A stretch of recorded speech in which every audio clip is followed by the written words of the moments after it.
Worried about your child's growth?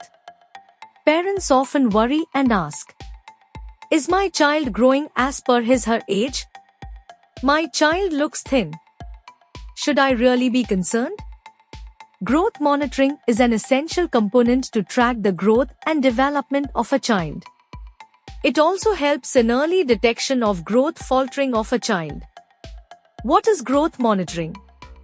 Growth monitoring is done by measuring weight, length, height, head circumference and body mass index (BMI) of a child. The data is collected at regular intervals and growth is calculated as per the World Health Organization (WHO) growth standard charts.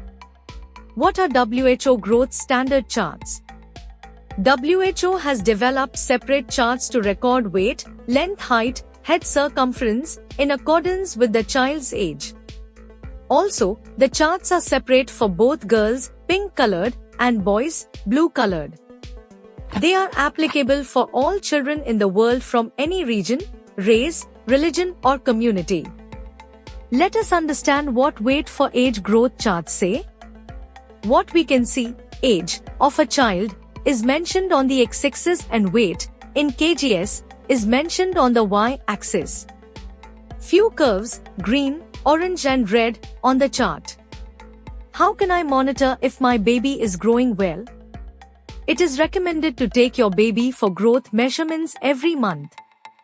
Once you get your child's anthropometric measurements, weight, height, head circumference, you or your pediatrician can plot the growth chart and understand the growth pattern of the child. If you see an upward growth curve, it shows adequate weight gain for age of the child. Hence child growing healthy. A flat growth curve, it shows that the child has not gained weight and requires attention.